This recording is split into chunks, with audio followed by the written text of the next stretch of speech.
Assalamualaikum warahmatullahi wabarakatuh.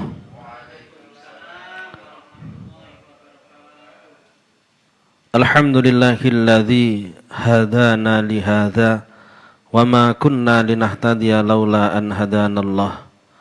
Asyhadu an la ilaha illallah wahdahu la syarika lah wa asyhadu anna sayyidana Muhammadan abduhu wa rasuluh la nabiyya ba'dah.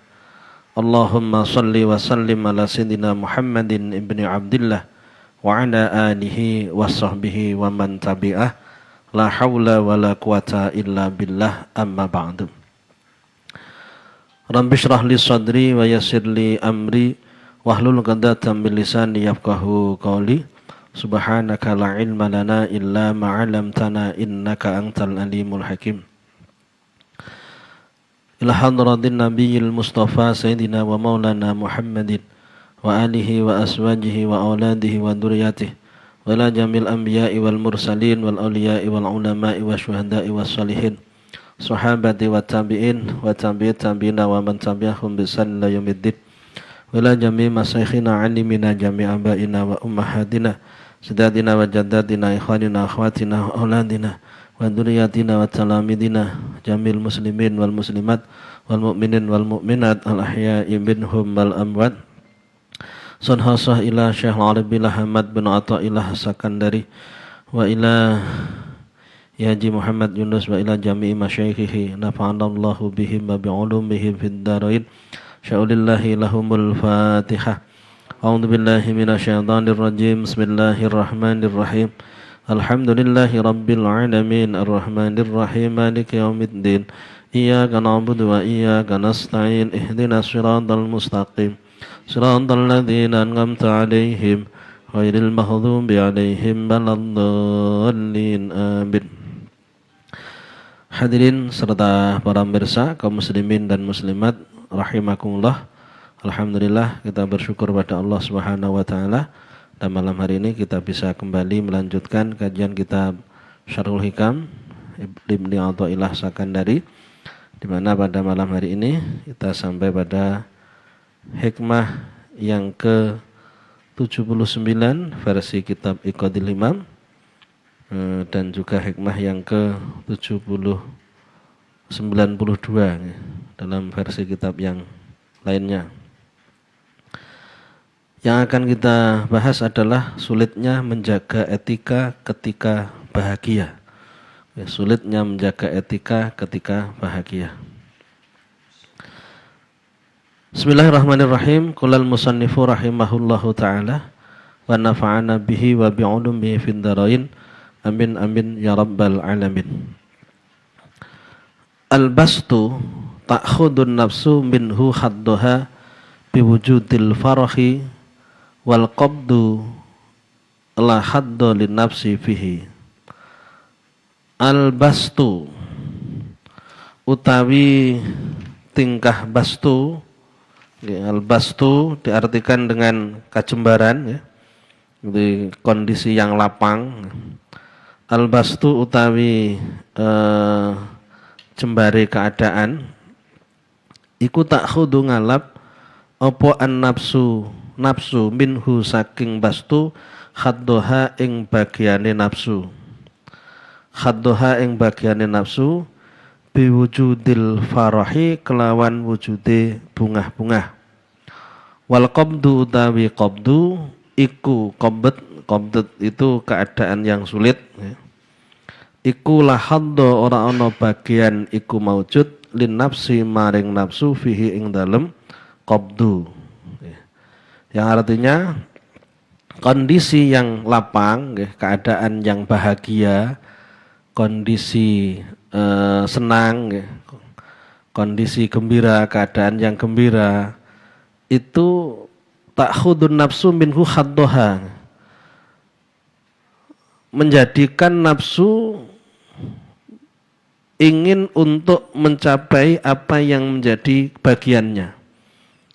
Jadi nafsu tidak akan tinggal diam, nafsu menuntut kepada kita untuk dipenuhi keinginannya. Haddun nafsi, bagian daripada nafsu, yakni ingin bisa melakukan hal-hal yang disenangi, menjadikan kita terbawa oleh keinginan-keinginan buruk, terbawa untuk memenuhi segala keinginan nafsu kita.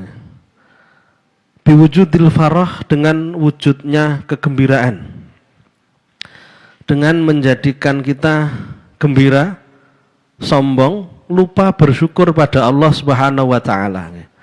Gembira bukan karena gembira kita mendapatkan nikmat dari Allah, gembira kita merasa mampu mencapai kesuksesan, melihat diri kita yang berbuat, tidak melihat Allah Subhanahu wa taala yang memberikan. Gembiranya di situ. Ketika orang mencapai sukses, ketika orang dimudahkan urusannya oleh Allah, ketika orang diberikan harta benda yang banyak, pangkat yang tinggi, dia bisa jadi terbawa oleh nafsunya sehingga membanggakan kenikmatan yang ada dan merasa dirinya yang mampu mencapainya. Padahal itu merupakan pemberian Allah yang harus disyukuri. Pemberian Allah yang harus senantiasa digunakan untuk alat taat pada Allah Subhanahu wa taala. Untuk alat untuk mendekatkan diri kita kepada Allah Subhanahu wa taala. Seharusnya demikian, tapi yang terjadi tidak demikian. Banyak orang yang lupa diri tentang nikmat yang diberikan, akan nikmat yang diberikan oleh Allah, sehingga dia gunakan untuk mencapai keinginan-keinginan nafsunya sebagai alat untuk bisa menjadi orang yang bisa melampiaskan keinginan nafsunya. Jadi yang terjadi semacam itu pada diri orang yang mendapatkan kenikmatan dari Allah Subhanahu wa taala. Makanya sangatlah sulit bagi orang yang mendapatkan kegembiraan untuk tetap dalam batasan yang diperbolehkan, untuk tetap baik adabnya, etikanya baik, tidak melakukan su'ul adab, tidak menjadi orang yang beretika buruk, itu sangatlah sulit. Karena apa? Dorongan nafsu yang membuat dia kehilangan kontrol sehingga melakukan apa yang tidak diperbolehkan oleh Allah Subhanahu wa taala. Maka seperti yang kemarin disampaikan Ibnu Athaillah, orang yang ma'rifat kepada Allah itu lebih suka diberi ujian yang berupa kesulitan dibandingkan dengan ujian yang berupa kemudahan. Karena kalau dalam bentuk kesulitan tidak ada nafsu yang ingin dipenuhi keinginannya. Sedangkan kalau dalam kondisi kemudahan, kalau tidak mampu menahannya, maka banyak sekali keinginan nafsu yang menuntut untuk dipenuhi. Banyak orang yang di saat kondisinya susah dia mau ibadah, namun di saat kondisinya mudah, kondisinya senang, dia berhasil apa yang dicita-citanya, dia lupa bersyukur pada Allah sehingga tidak mau menjalankan ibadah pada Allah Subhanahu wa taala. Al-bastu ta'khudun nafsu minhu khaddaha biwujudil farah. Wal qabdu la hadda lin nafsi bihi. Sedangkan khabdu itu kondisi yang sulit, ya. Dalam kondisi susah itu tidak ada bagian nafsu, ya. Nafsu tidak akan mendorong orang untuk melakukan yang diinginkan karena sarananya tidak ada, fasilitasnya tidak ada, alat untuk tercapainya tidak ada. Ada keinginan namun tidak ada hal yang mendorong, yang mendukung, yang mendorong, kan akhirnya tidak bisa dicapai kan. Dukungan tidak ada yang mendukung orang berbuat maksiat ketika dia punya uang, ya. Ketika dia punya kesempatan, ketika dia masih banyak teman-teman yang kaya yang bersama dengan dia, kumpulannya karo wong melarat-melarat, ndak duwe duit pisan. Paling nggih banter-bantere ngopi ngoten mawon yo mikir-mikir duwite renek. Tapi lek duwite akeh kok ngopi. Sembuh enggone nang endi ngoten wae. Yang kenyataannya seperti itu. Sebenarnya kondisi sulit dan kondisi mudah itu merupakan kehendak dari Allah Subhanahu wa taala. Kita yang harus bisa menyikapinya. Walaupun kita minta seperti apapun, namun kalau Allah berkehendak selain yang kita inginkan, yang terjadi tetap kehendak Allah. kita tidak bisa melakukan apa-apa. Dalam Al-Quran Allah sampaikan, wallahu yakbidu wa yabsud. Allah itu yang menyulitkan, Allah itu juga yang melapangkan. Berarti kesulitan dan kemudahan, kebahagiaan dan kesusahan itu merupakan kehendak dari Allah. Merupakan kehendak dari Allah. Bukan kita yang menjadikan diri kita bisa berhasil.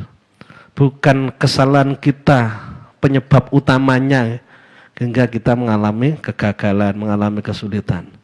Pada hakikatnya kita hanya sekedar menjalani apa yang menjadi kehendak Allah Subhanahu wa taala. Kalau kita benar dalam menjalani, masalahnya beres. Namun kita seringkali salah dalam menjalani. Sikap yang benar di saat kita menjumpai satu keadaan tertentu harus benar-benar kita pertahankan. Kita lakukan. Kalau sikap kita salah, ya kita tidak akan keluar dari masalah. Kalau sikap kita salah dengan kebahagiaan, ya kita akhirnya kehilangan kebahagiaan. La in syakartum la azidannakum wa la in kafartum in adzabi lasyadid. Kita mendapat nikmat kok kufur, ya. Kita penuhi keinginan nafsu kita, tidak kita gunakan alat untuk mendekatkan diri kepada Allah, namun kita gunakan alat untuk bermaksiat pada Allah. Kita akhirnya tidak akan mendapatkan tambahan nikmat, jangankan tambahan, ya. Semakin berkurang nikmat kita, semakin banyak kesulitan yang kita hadapi, ya. Sebagai balasan atas kesalahan kita dalam menggunakan nikmat. Maka daripada itu kita harus tahu cara kita, tahu bagaimana caranya kita dalam menyikapi keadaan yang kita hadapi.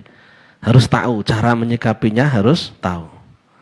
Secara umum seperti yang disampaikan ini, ya, lebih mudah dalam menghadapi kesulitan dibandingkan dalam menghadapi kemudahan, ya.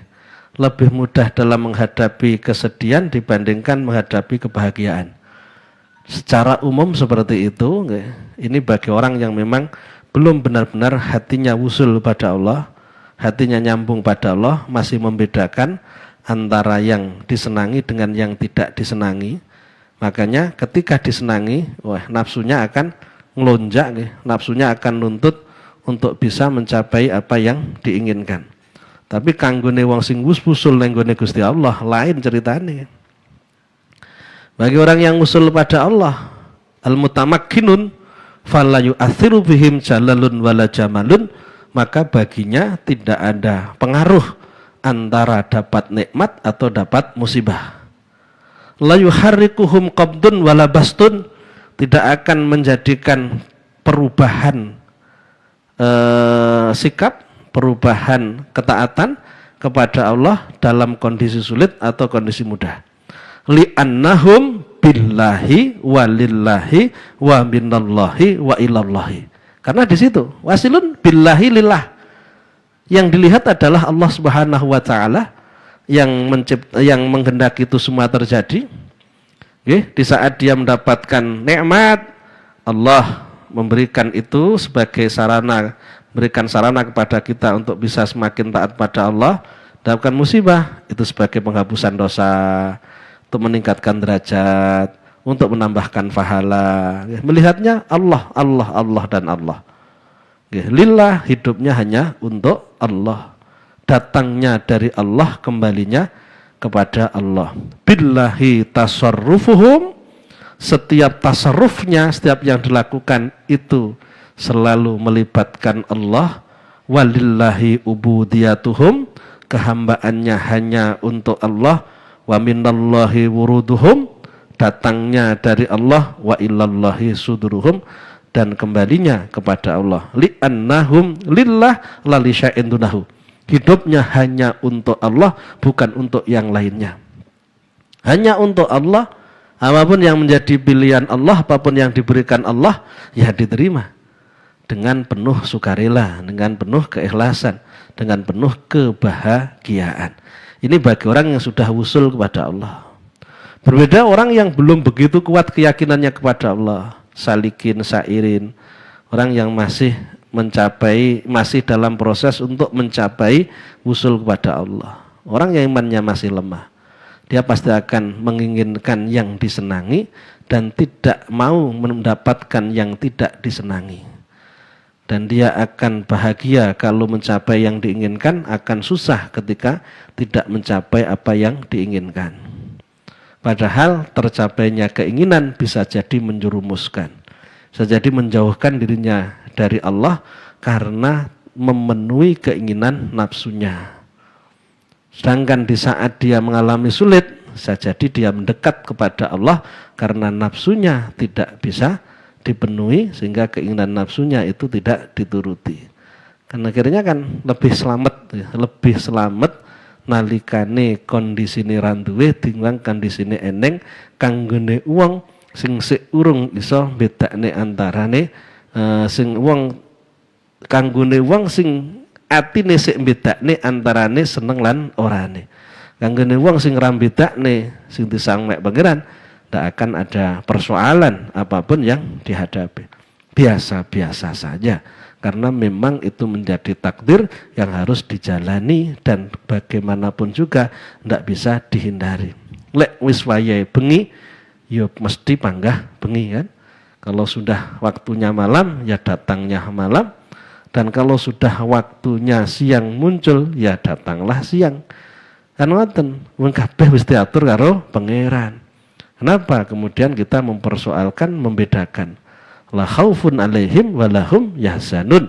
Tidak ada rasa khawatir, tidak ada rasa susah. Semuanya dianggap hal yang biasa, tidak ada persoalan, tidak akan mengganggu ketaatannya, kehambaannya, ibadahnya kepada Allah Subhanahu wa taala. Kita kalau bisa seperti itu nggih luar biasa nggih. Dan harus bisa. Walaupun kita saat ini belum bisa misalkan. Kita punya target untuk bisa ke sana. Karena kita masih punya kesempatan di saat kita masih hidup, dan kesempatan itu hilang di saat kita sudah mati. Karena matinya kita sewaktu-waktu, ya kita harus segera mungkin bisa untuk menanamkan keyakinan bahwa semuanya itu sudah diatur oleh Allah. Sebenarnya Allah sampaikan, wallahu yakbitu wa yabsud. Allah itu yang menyulitkan, Allah itu yang menyempitkan, Allah itu juga yang memudahkan dan melapangkan. Berarti penak ra penake urip kabeh wis ditakdirne kalih Gusti Allah. Kon muni ngoten niku lho, wangel ra-iram nggih. Angel nggih. Padha-padha diujine aku boleh diuji sugih. Nggih, padahal luwih abot nggih. Semacak wah aku ora bakal terpengaruh karo sugih, tetep dadi wong sing cedhek karo pangeran. Lek memang bener-bener iso ndak muni ngoten. Tetep takut khawatir kalah karo nafsune, ngoten lho. Lek wong muni ngoten niku asline ndak iso. Ndak wong sing iso ndak wani muni ngoten. Karena tetep ada kekhawatiran kalah nafsune. Wong sing muni ngoten niku biasane wis ora patek ngreken apa nglakoni maksiat apa ibadah ndak ngreken.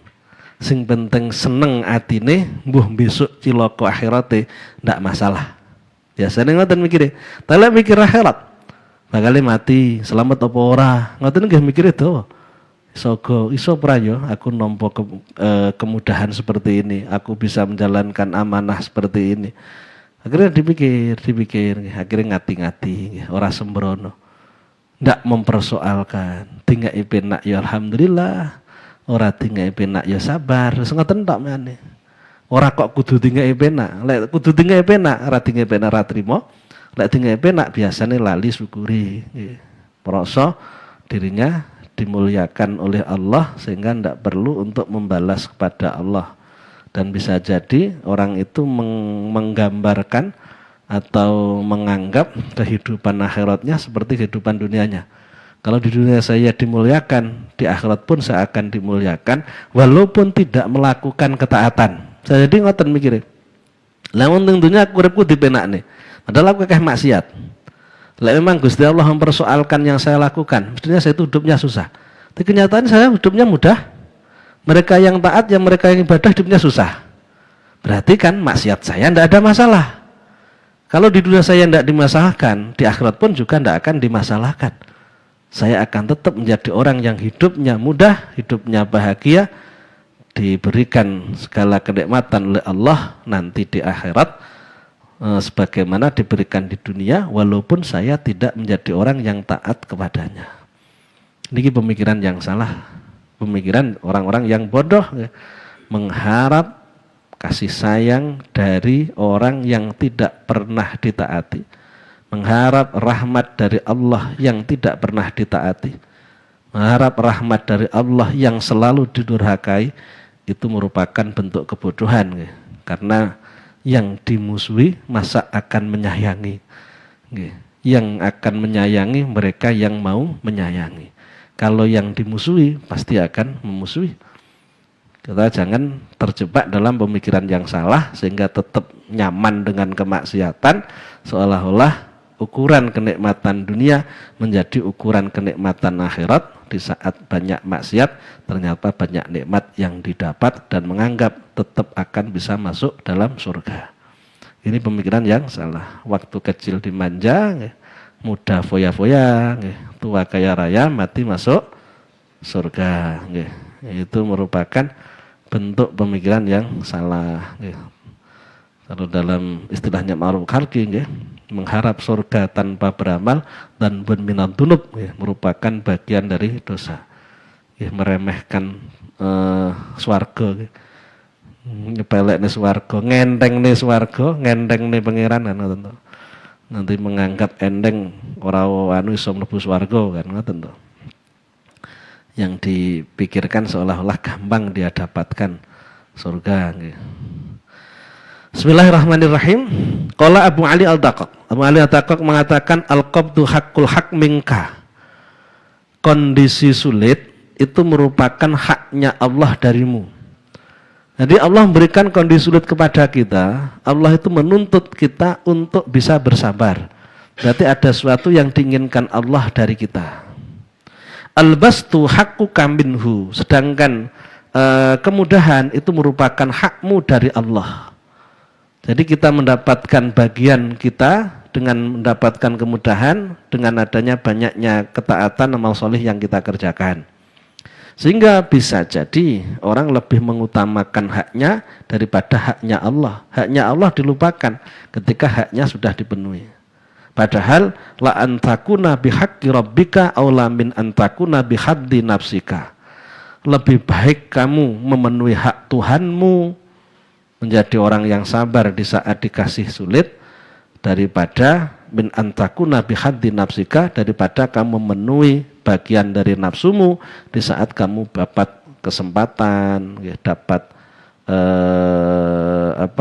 nikmat yang bisa dijadikan sebagai alat, sebagai sarana, fasilitas untuk berbuat maksiat.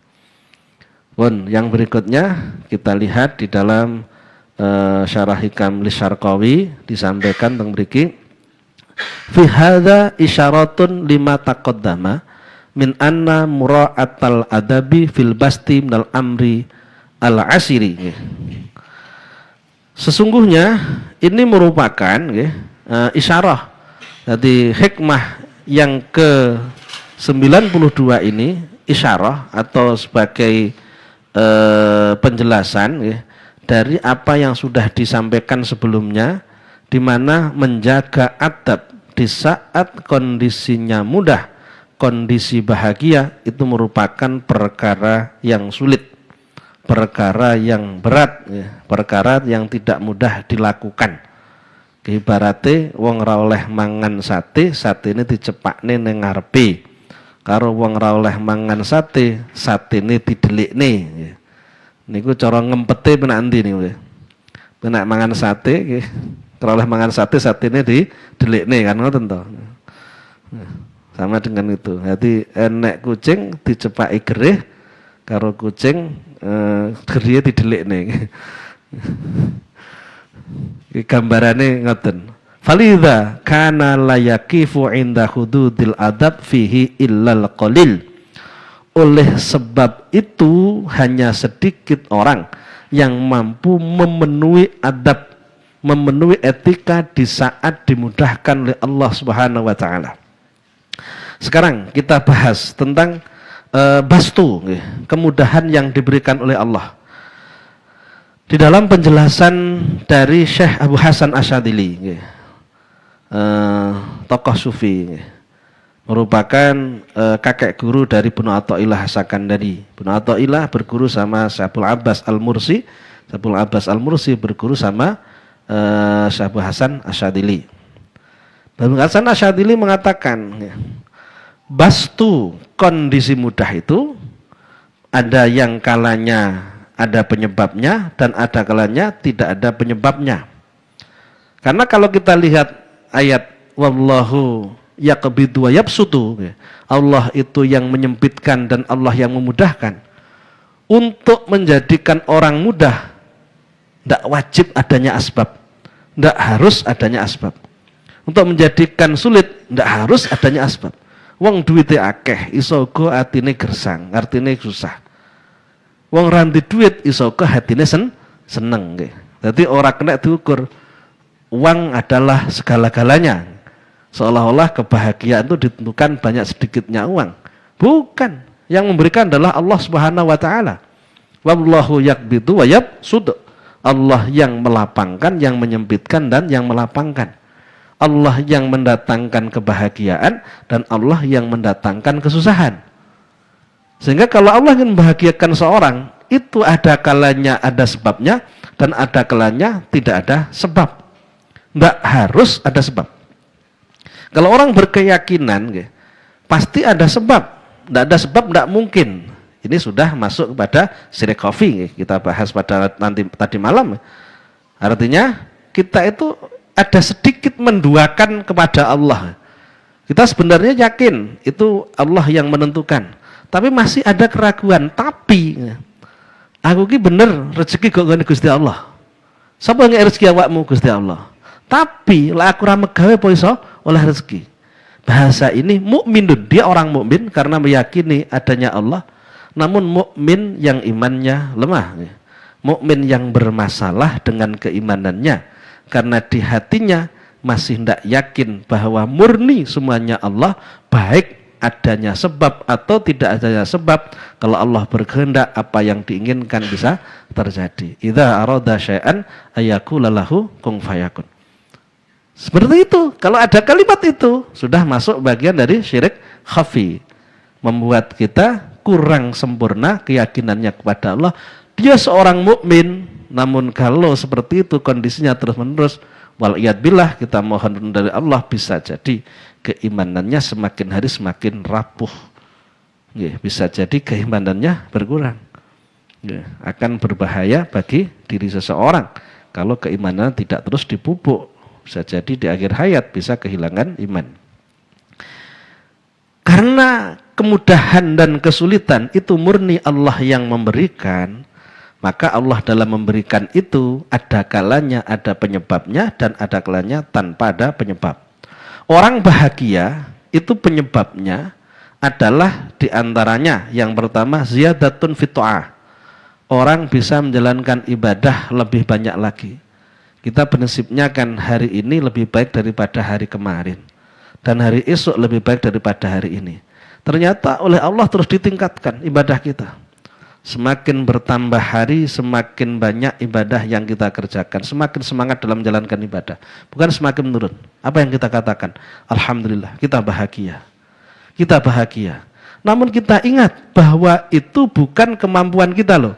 Bahwa itu bukan hasil dari kemampuan kita. Bahwa itu merupakan anugerah yang datangnya dari Allah. Sehingga jangan disombongkan. Saya ini loh bisa baca Al-Quran satu hari khatam 5 kali misalkan. Tidak bisa disombongkan seperti itu. Karena itu merupakan anugerah pemberian Allah. Kalau Allah tidak memberikan, kita tidak mampu melakukan itu. Maka sikap yang harus kita lakukan adalah bersyukur. Alhamdulillah atas nikmat yang diberikan Allah. Mudah-mudahan nikmat itu terus bertahan, terus diberikan pada saya, semakin hari semakin bertambah. Bukan dibuat kesombongan. Saya itu loh tadi malam tidak tidur karena wirid sekian. Pernah malam Jumat wiridnya macam-macam. Misalkan seperti itu. Ditunjukkan ke orang, disombongkan ke orang. Dan kita merasa bangga dengan itu karena kita merasa melakukan. Kita tidak boleh, harus kita yakini bahwa setiap apa yang kebaikan yang kita lakukan merupakan anugerah pertolongan dari Allah. Tanpa taufik yang diberikan Allah, maka kita tidak akan bisa melakukannya. Qul bi fadlillahi wa bi rahmatihi fabidzalika falyafrahu wa khairum mimma yajma'un. Kita gembira bukan karena kita mampu melakukan ketaatan, kita gembira karena Allah memberikan pertolongan pada kita sehingga kita melakukan ketaatan. Itu bahasanya seperti itu. Gembiranya itu bukan karena bisa taat, tapi gembira karena Allah memberikan kemampuan untuk bisa taat. Sehingga tidak akan ada kesombongan, adanya rasa khawatir. Kalau sewaktu-waktu Allah itu tidak memberikan kemampuan, terus saya bagaimana? Bisa jadi berubah. Kalau Allah tidak memberikan, sehingga kita ingin Allah terus memberikan, tidak berani menyombongkan. Kalau kita sombongkan, namanya tidak mensyukuri nikmat, akhirnya apa yang sudah diberikan diambil lagi oleh Allah. Semangat kita untuk bangun malam malah tidak semangat. Semangat kita ngaji malah tidak semangat. Karena kita banggakan, kita sombongkan. Ya, dalam ungkapannya, maksiatun awrasat dhullan wahtiqaran khairum min ibadatin awrasat izzan wastikbaran. Maksiat yang membuat orang merasa hina kemudian mau bertobat pada Allah lebih baik daripada orang yang beribadah kepada Allah yang sombong, yang bangga dengan ibadah yang dilakukan. Seperti itu cara menyikapi di saat orang mendapatkan apa yang diinginkan, bisa menjadi orang yang taat pada Allah. Ini kan sulit. Orang yang tidak ngaji tidak bisa seperti itu. Akan menyambungkan, ini anak saya ini sudah pinter gini, anak saya di wisuda kemarin hafal begini. Ini nikmat yang diberikan Allah, bukan untuk dibanggakan. Kalau ditanya, kenapa dibanggakan? Saya ini bukan membanggakan, tapi motivasi yang lain. Tenan, alasan, pembenaran kan, tentu. Makanya kadang-kadang miris melihat orang yang tidak begitu paham tentang agama, orang-orang awam, ketika memiliki sesuatu hal yang dirasa itu sangat membanggakan, sangat baik, begitu kelebihan, maka itu diekspos untuk sebagai alat kebanggaan.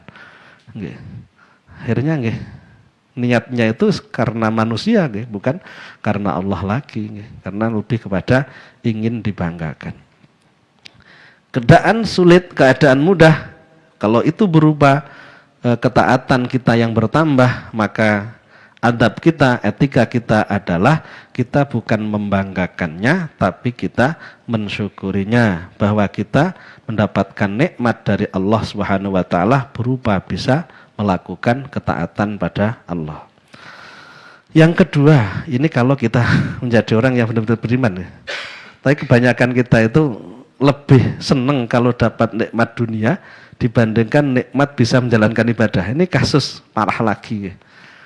Lebih bangga atau lebih senang ketika orang dapat uang banyak daripada bisa bangun malam, bisa menjalankan salat duha, bisa melakukan salat berjamaah misalkan, bisa ngaji, bisa ngaji tapi ranti duit susah, duit rasa ngaji rapopo,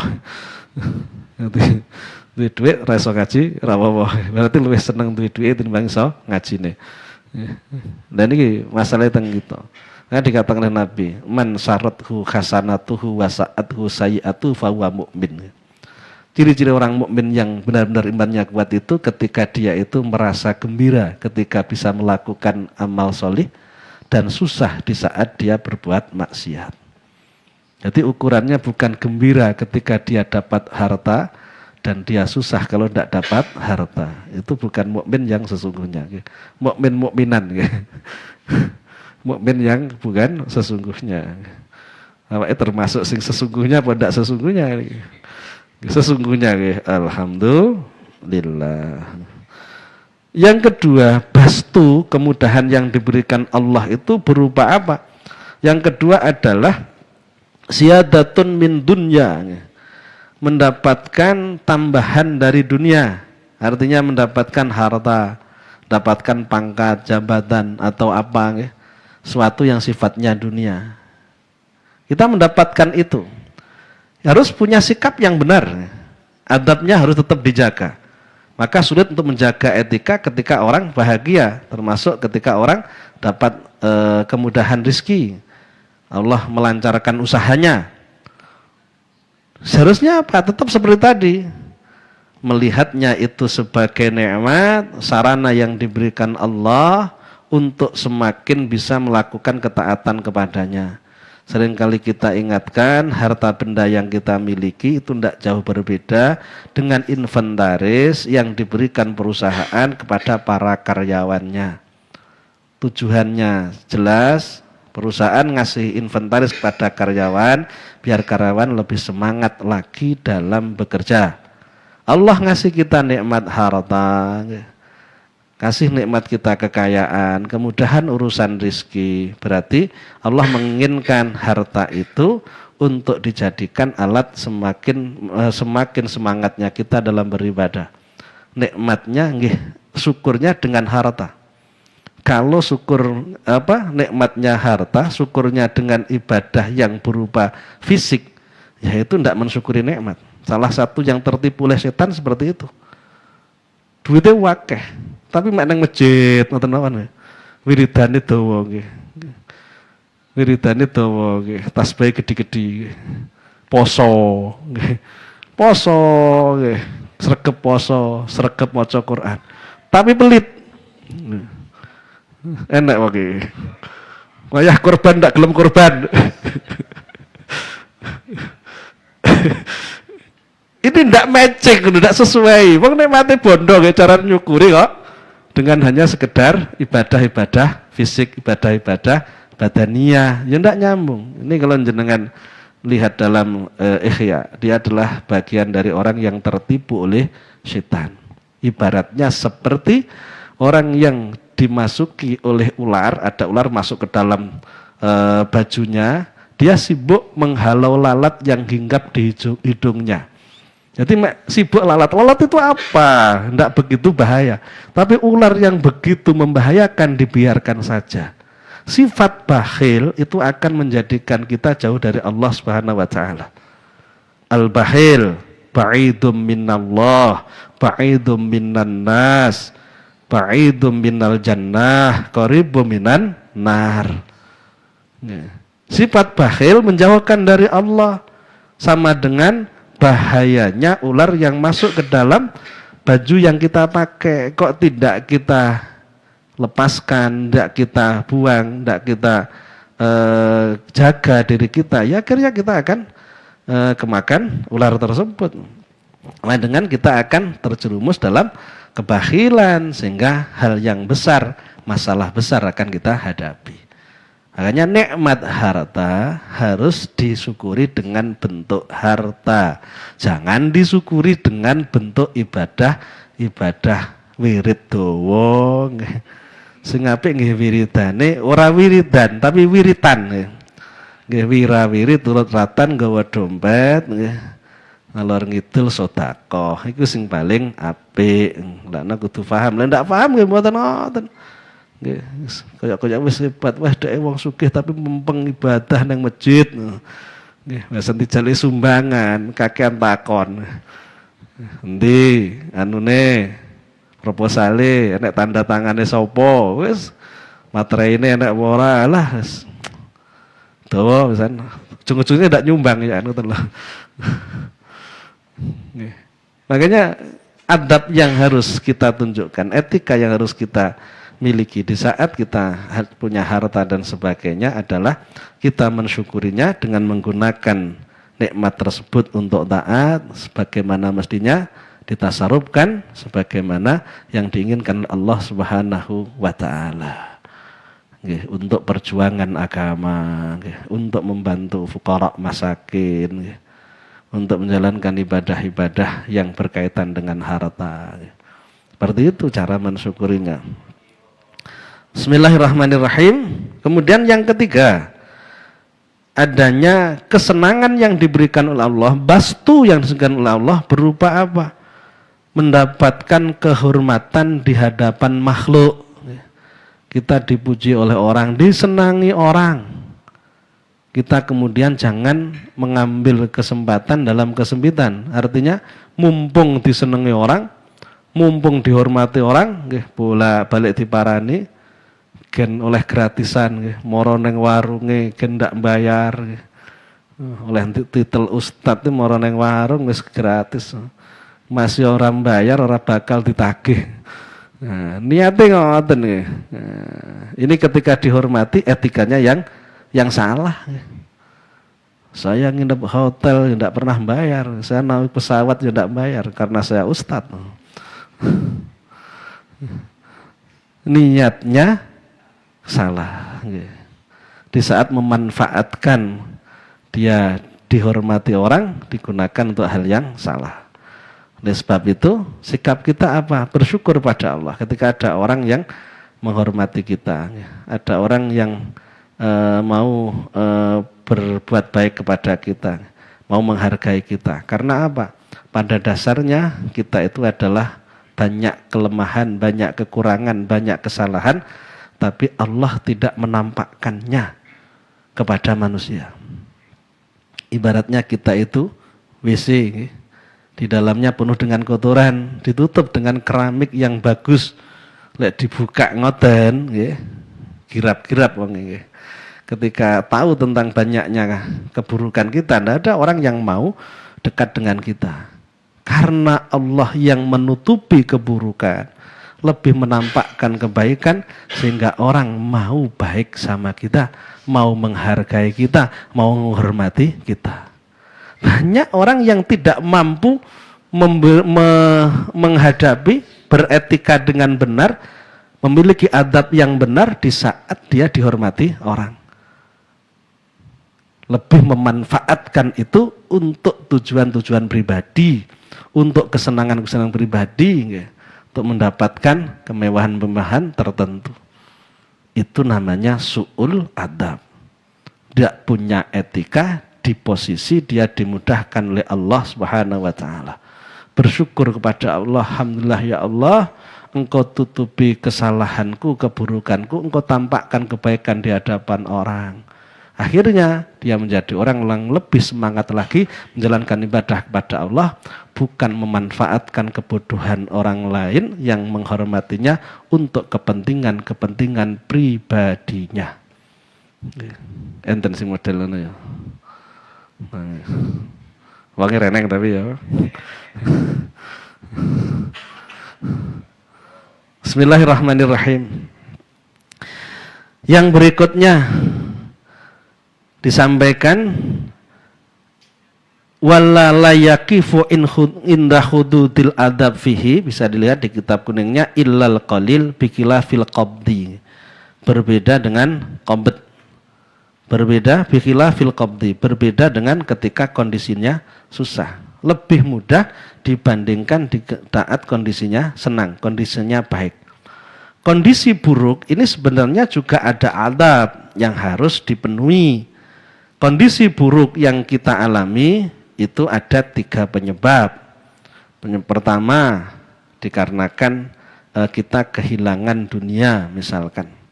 Kehilangan dunia, kita menjadi orang yang sulit hidupnya. Sikap kita bagaimana di saat itu? Tetap seperti tadi, nggih.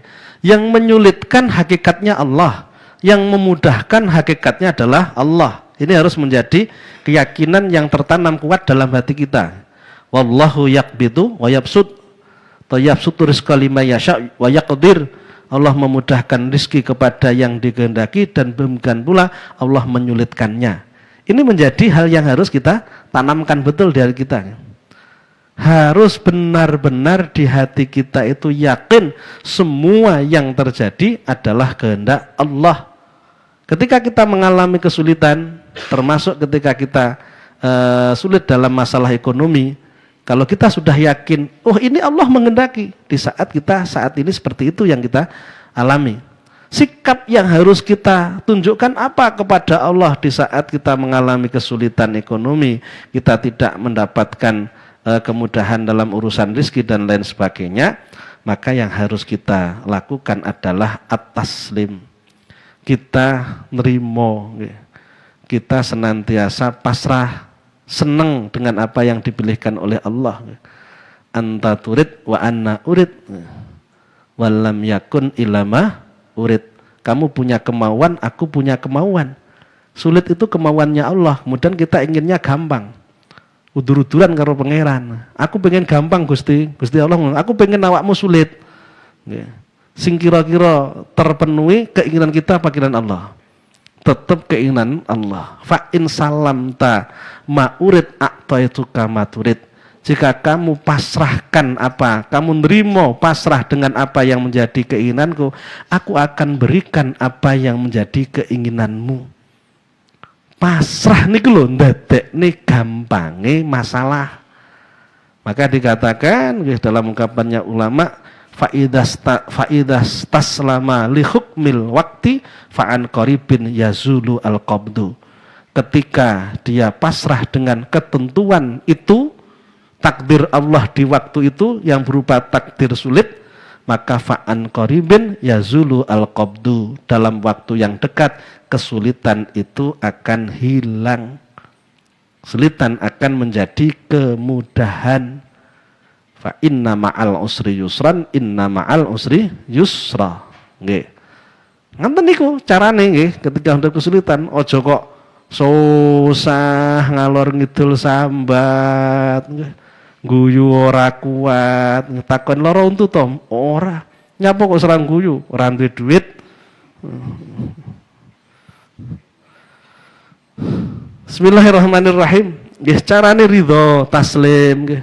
Lek kon ngoten nggih ngoten lho. Makanya seringkali kita sampaikan. Awake iki ngindili mawon nggih. Wis ngindili ya apa. Wis manut nggih karo Gusti Allah. Oh Gusti Allah pengine ngene awake ngene.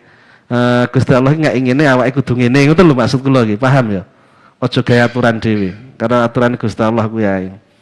Engko akhirnya kan kita sampai juga pada tujuan ngoten lho. Lek wis manut nang gone prosedur yang telah ditetapkan oleh Allah. Aturan maine piye ya kita ikuti. Ketika kita menghadapi kesulitan urusan dunia, maka adab kita, etika kita adalah taslim dan ridho terhadap apa yang dipilihkan Allah. Kira-kira sakit napa mboten? Lek ora iso awake dhewe padha karo ngengel-ngengel uripe dhewe, asline kan ngoten ta. Sakjane ora iso ora gelem nglakoni, pertanyaane kan ngoten. Tapi resikone awake dhewe ya ora gampang. Justru kangelan. Wong innallaha ma'as-sabirin. Allah bersama dengan orang yang sabar. Aku lek kon sabar ndak iso. Ya padha karo ndak siap dibarengi Gusti Allah. Ndak gelem ditulung karo Gusti Allah kan ngoten to. Bismillahirrahmanirrahim. Yang berikutnya nggih. Kesulitan yang kita hadapi, hal yang menyusahkan lah maksudnya. Kesusahan yang kita hadapi itu bisa jadi berupa adanya dosa yang terlanjur kita lakukan. Terlanjur berbuat dosa. Piye kok ngelakoni dosa? Padahal siksane Allah ki berat, tapi kok aku kadung nglakoni ngene iki piye? Maka yang kita lakukan bukan menyusahi itu, namun kita lakukan adalah bertobat pada Allah Subhanahu wa taala. Wa tubu ilallahi taubatan nasuha ya ayyuhalladzina amanu tubu ilallahi taubatan nasuha. Nggih tobat niku menyesal, berjanji tidak akan mengulangi lagi nggih. Nggih ngoten nggih. Ora kok terus mek susah, ndak mau nyapo nggih. Karena kena penyakit susah. Bukan kesusahan yang hanya kesusahan, tapi kesusahan yang membawa orang pada perubahan. Yang diinginkan seperti itu. Susah ndak mau perubahan, ya sia-sia percuma. Orang yang hatinya mati ya seperti itu. Bahkan jadi ndak susah. Jadi hanya sekedar getun tapi ndak enek perubahan. Wis nglakoni maksiat sepisan getun tapi bari esuk baleni nah. Ninggale salat sepisan, sesuk diulangi nah. Pas getun mang ndak salat sesuk piye? Ya mbuh. Baleni nah. Nanti yang kita lakukan adalah bertobat atas dosa kita kalau kita berbuat dosa, di mana kalau kita memang orang yang imannya kuat akan merasa sedih dengan dosa yang kita lakukan. Man sarathu hasanatuhu wa sa'athu sayi'atuhu fahuwa mu'min. Orang yang gembira dengan amal solihnya dan susah dengan dosanya, dia orang mukmin. Sing repot lek ndak susah karo dosane. Berarti orangnya atine wis mati. Bismillahirrahmanirrahim. Yang berikutnya, ketika kita itu diperlakukan buruk oleh orang, susah. Datangnya keburukan tidak hanya langsung dari Allah, sajadi adanya orang yang sebagai wasilah perantara datangnya keburukan.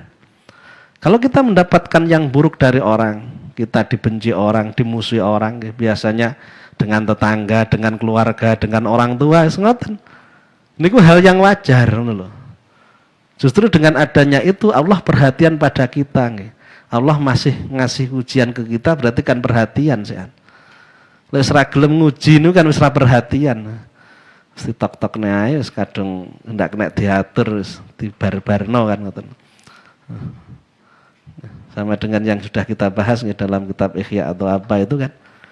Antarane kawula sing dikon sekolah dipeksa-peksa budal karo kawula mek kon dolanan tok. Nggak usah sekolah. Berarti kan ya lebih diuntungkan yang dikon sekolah, lebih diuntungkan yang diuji daripada yang tidak diuji, yang membuat dia jauh dari Allah. Ujian yang mendekatkan diri seorang kepada Allah sebenarnya itu nikmat, bukan musibah. Namun nikmat yang membuat orang jauh dari Allah itu sebenarnya musibah, bukanlah nikmat. Jelek urip meneng dunya tok enten mboten masalah, urip bakal ning akhirat. Baik dan buruknya yang kita lakukan akan menjadikan penentu apa yang akan kita alami nanti di akhirat, selamat dan tidaknya. Kok ternyata awake dhewe niki diperlakukan buruk oleh orang. Disakiti orang, cetuk karo tangga sing memang angel lah, nyetel tipu antar padahal wayah turu. Ngoten, Pak montor nggih rang-reng nggih. Awake dhewe kadang kan tebah dodo insyaallah. Tapi kita harus tahu, hakikatnya tetap Allah yang menggerakkan terjadinya itu semua. Bagaimana sikap kita? Kita harus sabar menghadapi itu. Lek ndak sabar, dadine musuhan. Kita ndak bisa dibenarkan. Dia yang memulai, saya ndak ada masalah kalau saya akan mengikuti. Aku ngelanggati musuhin ndak dosa misalkan, ini ndak kena. Tetap menjadikan kita berdosa kalau kita melakukan hal yang buruk seperti yang mereka lakukan. Harus sabar. Bagaimanapun juga itu ujian yang datangnya dari Allah yang harus kita sabari. Maka dikatakan laisal husnul khuluq tarkul adha walakin husnul khuluq tarkul ihtimal anil adha. Orang yang akhlaknya baik bukan orang yang tidak menyakiti hati orang lain. Orang yang akhlaknya baik tidak sekedar tidak menyakiti, namun juga sabar dikala disakiti. Nggih. Paham nggih? Lek ndak menyakiti orang ngoten mawon seiso. Nggih. Tapi melarang orang itu tidak menyakiti kita nggih. Lah apa ya iso, wis to kaya apa carane ndak kena mesti nglakokne menungso Gusti Allah. Nggih. Ya ora iso. Ya kita harus sabar. Lek sabar insya Allah semuanya akan berubah. Fa'an qaribin yazulu al-qabdu. Dalam waktu dekat akan datanglah, akan hilang segala kesulitan, akan datanglah kemudahan. Jenengan di musuhi wong, jenengan pi terus. Dia akan menjadikan jenengan orang yang paling dicintai, yang asalnya menjadi orang yang paling dibenci. Hak yang terjadi seperti itu, apalagi dengan orang tua. Banyak keluh kesah anak kepada orang tuanya dengan sikap orang tua yang tidak seperti yang diharapkan oleh sang anak. Agar berubah sikapnya orang tua, sikapnya anak harus berubah. Sing asalnya tidak terima dengan sikapnya orang tua harus nerimo. Biar iso nrimo nyawang Gusti Allah sing lakokne wong tua sikape kados ngoten niku. Setelah kita rela nerimo, akhirnya kita akan mendapatkan yang kita inginkan. Berubah 180 derajat. Yang asalnya sama anak itu kurang baik, akhirnya orang tua sangat baik dengan anak. Anak yang asalnya dibenci menjadi anak yang paling dicintai. Nggih. Kehidupan itu Allah yang ngatur. Jenengan percaya apa aja. Tip kabeh niku enek solusine, hanya saja kita itu salah dalam mengambil solusi sehingga ndak ketemu solusi. Terus ketemu solusine, bener apa sing di jauh nih pangeran, kemudian kita mengakukan, insyaallah akan mendatangkan apa yang kita inginkan. Dan yang berikutnya, Nanti 3 itu, dan ada kalanya satu lagi. Antara qabdu dan bastu itu tanpa sebab. Karena Allah wallahu yakbid wa yabsut, Allah yang mesulitkan dan Allah yang memudahkan. Bisa jadi datangnya tanpa sebab. Dan harus kita yakini, tidak semua yang diinginkan Allah harus ada sebab. Jangan kita punya pandangan setiap ada asap ada api. Tidak mungkin ada asap tanpa ada api. Kalau itu kita terapkan kepada Allah, maka kita akan salah. Berarti Allah tergantung pada sebab untuk mewujudkan keinginannya. Kalau memang sebab itu pengaruh, semestinya Nabi Ibrahim mati terbakar oleh api. Padahal api itu membakar, tapi ternyata tidak membakar. Karena sebab tidak punya pengaruh, kecuali Allah yang menghendaki berpengaruh. Semestinya pisaunya Nabi Ibrahim bisa melukai Nabi Ismail. Ternyata tidak, karena Allah yang menghendaki bisa jalannya sebab dan tidaknya. Sehingga di hati kita harus punya keyakinan Allah yang berkehendak terjadi suatu baik dengan adanya sebab maupun tidak adanya sebab. Rasa senang kita bisa jadi tanpa ada sebab perkara yang menyenangkan. Mas yo ndak duwe bojo misale, nggih uripe seneng-seneng mawon. Mas duwe bojo iso go uripe susah. Nggih mendina dimusuhi arep bojo deh. Masih ranti duit iso go seneng, ranti duit iso go susah. Karena memang tidak menentukan. Jangan kita punya bahasa uang segala-galanya. Ini segala-galanya, jangan seperti itu. Karena tetap Allah lah yang menentukan, bukan yang lainnya. La yadurru wa la yanfa'u illallah. Tidak ada yang memberikan bahaya dan manfaat kecuali Allah. Kalau tanpa sebab kita mendapatkan hal yang buruk, didawuhkan oleh Syahbu Hasan Asyadili, fa'idha warada al-qabdu bihari sababin ta'alamuhu, ketika datang kesusahan, ujuk-ujuk susah, susuk ati sumpah ujuk-ujuk nggih, ujuk-ujuk ini apa nggih? Tiba-tiba bahasa Inggrisnya ujuk-ujuk nggih. Kok tiba-tiba hatinya susah, hatinya wis pokoknya ndak ngut lah, ndak penak wis sembuh ndak roh. Iki opo penyebabnya ndak roh. Cucuk ngoten. Beri sebab ta'lamu, tanpa sebab yang diketahui. Fal wajib alaika as-sukun. Wajib bagi kita untuk diam, untuk tenang, untuk tetap mengontrol diri. Nggih. Sama dengan kasus ketika sudah masuk malam, mau ndak mau ya kita mengikuti malam. Tidak mungkin kita memaksa datangnya siang jam 12 malam. Wis ra betah wengi randang esuk-esuk ngoten.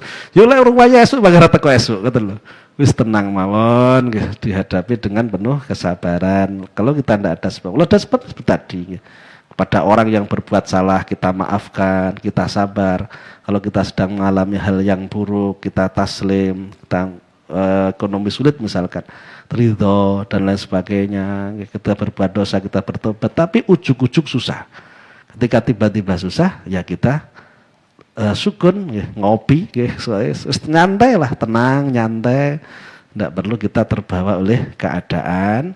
Sama dengan yang disampaikan Allah dalam Al-Quran, wa min rahmatihi ja'alakumul laila wan nahara litaskunu fihi walitabtahu min fadlihi wal'allakum tashkurun.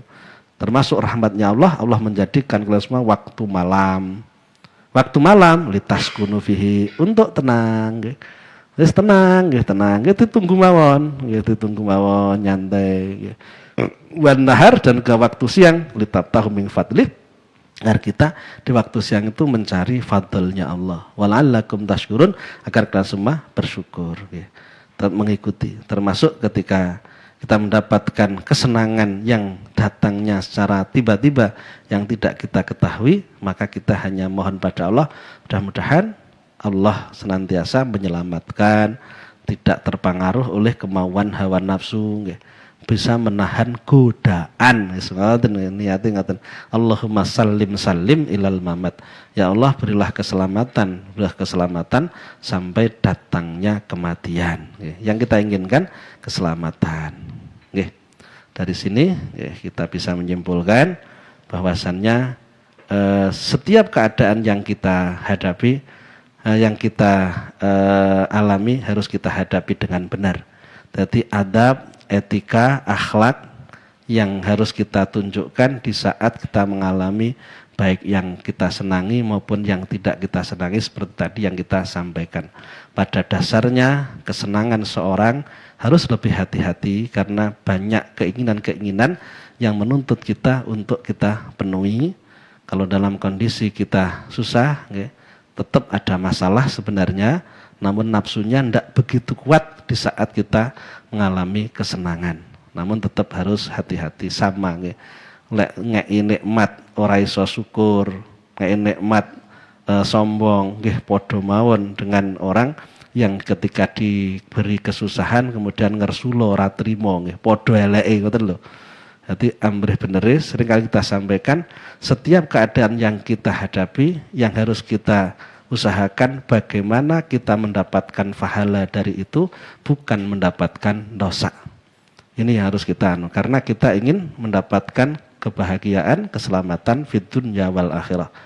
Tidak mempersoalkan keadaan kita, namun mempersoalkan sikap yang kita miliki yang bisa jadi tidak sesuai dengan keadaan yang kita hadapi. Ilmu lagi-lagi yang sangat menentukan kita benar dan tidaknya dalam menghadapi situasi dan kondisi yang sedang kita alami. Mudah-mudahan bermanfaat bagi kita semua, kita bisa mengamalkannya dalam kehidupan sehari-hari sehingga segala persoalan yang kita hadapi nantiasa dimudahkan oleh Allah Subhanahu wa taala, dan kita tidak larut dalam kebahagiaan sehingga kita melupakan kewajiban kita untuk senantiasa beribadah kepada Allah.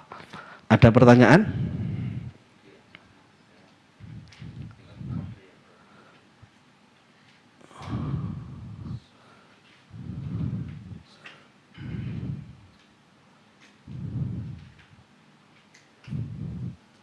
Di Kang Sandri, nggih.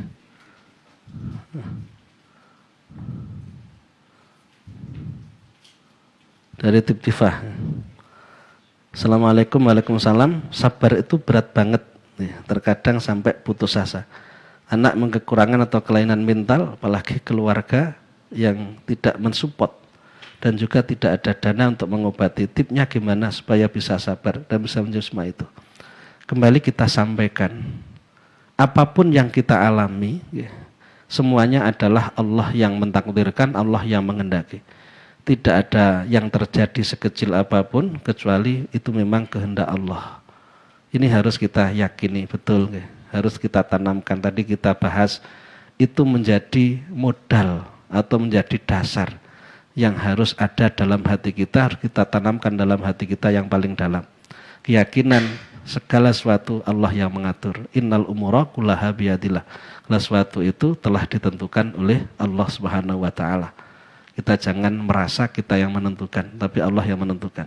Di saat kita menghadapi seperti jenengan Ibu Tiftifah dengan segala masalahnya jenengan hadapi, biar bisa sabar dalam menghadapinya. Tetap ini adalah Allah yang menghendaki dan semuanya pasti ada hikmahnya. Semuanya tidak akan sia-sia yang dilakukan. Jenengan sabar dalam merawat anak yang kondisi keterbelakangan mental dan lain sebagainya, oleh Allah akan dikasih pahala yang besar. Oleh Allah akan diberikan balasan. Tergantung kita bisa ikhlas atau tidak dalam menerima takdir Allah. Bisa sabar tidak dalam menghadapi. Kalau kita tidak sabar, akhirnya kita rugi. Tetap terjadi seperti itu. Masalah tidak akan hilang, pahala hilang. Bisa jadi bahasa yang lain sudah jatuh tertimpa tangga. Kita ingin masalah hilang dan kita dapat pahala. Maka yang kita lakukan, apa yang menjadi kiraan Allah kita penuhi. Kita disuruh untuk bersabar, disuruh untuk nerima, kita penuhi. Dalam waktu yang dekat Allah akan memberikan kemudahan pertolongannya pada kita dalam bentuk apapun kita tidak tahu. Yang jelas kita yakin apa yang dijanjikan Allah tidak akan diingkari, pasti akan dipenuhi. Jadi agar bisa sabar, tetap melihat bahwa itu semua sudah ditakdirkan oleh Allah dan itu merupakan pilihan Allah. Pilihan Allah adalah pilihan yang terbaik. Kalau kita tidak sabar, kita akan rugi, masalah tidak akan selesai, kita justru tambah dosanya, dan kita tidak ingin mengalami itu, berarti harus berusaha terus bisa sabar dengan meyakini akan mendapatkan balasan dari Allah. Itu akan membuat kita semangat dalam menghadapi persoalan yang kita hadapi, sabar dan lain sebagainya. Oke, ada lagi pertanyaan? Di amanah. Kita lihat di amanah. Dari siapa, Pak? Oh, nggih. Assalamualaikum, dari Bayinah, Umi Nur Bayinah. Nggih. Ini kayaknya enggak tahu rumahnya. Assalamualaikum, waalaikumsalam. Arti daripada etika atau akhlak bagaimana? Nggih. Ini hanya sekedar bahasa, nggih. Ada akhlak itu bahasa. Jadi akhlak itu merupakan hal yang baik yang harus kita lakukan. Jadi biasanya pakai bahasa kalau kepada Allah ya adab. Sama dengan bahasa pada manusia seringkali juga kita pakai adab. Tapi dalam bahasa tasawuf itu jarang yang pakai akhlak, tapi pakai adab. Bahasa adab. Husnul adab, su'ul adab. Jadi kita jangan su'ul adab kepada Allah dengan tidak bisa mengikuti apa yang diinginkan oleh Allah. Jadi etika dan akhlak itu identik sama, hanya saja ahli tasawuf seringkali pakai bahasa adab daripada pakai bahasa akhlak. Berikutnya habis. Alhamdulillahirrabbilalamin, kita bersyukur pada Allah pada malam hari ini. Allah membukakan ilmu yang sangat penting bagi kita, harus kita syukuri dan tidak boleh berhenti di sini, harus kita benar-benar wujudkan, realisasikan, implementasikan dalam kehidupan kita sehari-hari. Mudah-mudahan Allah memberikan hidayah dan taufiknya kepada kita semua, sehingga kita semua senantiasa bisa menjalankan ketaatan kepada Allah zahiran wa batinan, dan kita termasuk orang yang selamat fid dunya wal akhirah. Demikian, billahi taufik wal hidayah. Assalamualaikum warahmatullahi wabarakatuh. Bismillahirrahmanirrahim. Wal asri innal insana lafi khusrin illa lalladzina amanu wa 'amilus solihati wa tawassaw bil haqqi wa tawassaw bis sabr. Subhanakallahumma bihamdika asyhadu an la ilaha illa anta astaghfiruka wa atubu ilaik.